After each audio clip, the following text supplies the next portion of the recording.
पुण्यामध्ये रात्रीपासूनच मुसळधार पाऊस सुरू आहे। पुण्यामधील अनेक सखल भागांमध्ये त्यामुळे पाणी शिरलेलं आहे। पुण्यातील काही भागांमध्ये आणि सोसायट्यांमध्ये सुद्धा पाणी शिरल्याचं दिसतंय।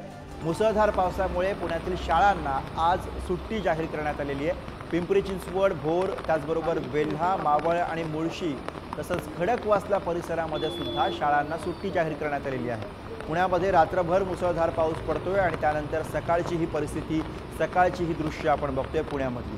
अनेक ठिकाणी घरांमध्ये सुद्धा पाणी शिरलेलं आहे, अनेक सोसायट्यांमध्ये पाणी आलेलं आहे। रस्त्यावरती सुद्धा आपल्याला अनेक भागांमध्ये पाणी दिसतंय आणि त्या पार्श्वभूमीवरती खबरदारीचा उपाय म्हणून पुण्यामधल्या शाळांना सुट्टी जाहीर करण्यात आलेली आहे।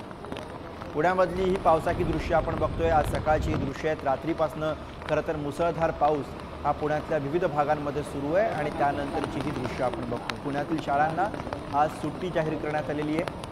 पिंपरी चिंचवड, भोर, वेल्हा आणि खडकवासला परिसरामधील शाळांना सुद्धा सुट्टी दिलेली आहे। आणि पुण्यामधले ताजे अपडेट्स आपण घेऊया। प्रतिनिधी बालाजी पोद्दार थेट पुण्यातनं आपल्यासोबत आहेत। बालाजी, रात्रीपासून झालेला मुसळधार पाऊस, सकाळचं काय चित्र दिसतंय?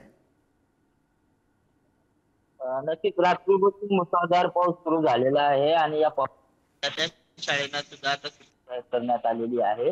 पुण्यातल्या विविध सोसायटीमध्ये सुद्धा आता पाणी झालेली आहे। सोसायटीमध्ये मोठ्या प्रमाणात नुकसान होताना आपल्याला पाहायला मोठ्या प्रमाणात पावसाने बॅटिंग सुरू केली आहे, त्यामुळे पुणेकरांचे हाल होत आहेत। सकाळी नोकरीवर जात असताना देखील हे सगळे जे पाण्यामुळे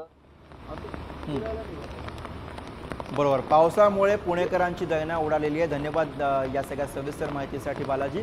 तर पुण्यामधली दृश्य आपण बघतोय, रात्रभर झालेला मुसळधार पाऊस आणि त्यानंतर पुण्यामधली सकाळची दृश्य आपण बघतोय। रस्ते अक्षरशः जलमय झालेले आहेत, विविध भागांमध्ये पाणी शिरलेलं आहे, त्याचबरोबर घरांमध्ये, सोसायट्यांमध्ये सुद्धा पाणी शिरल्याचं दिसतंय आणि त्यामुळे त्या पार्श्वभूमीवरती आता प्रशासनाकडून खबरदारी घेतली जाते।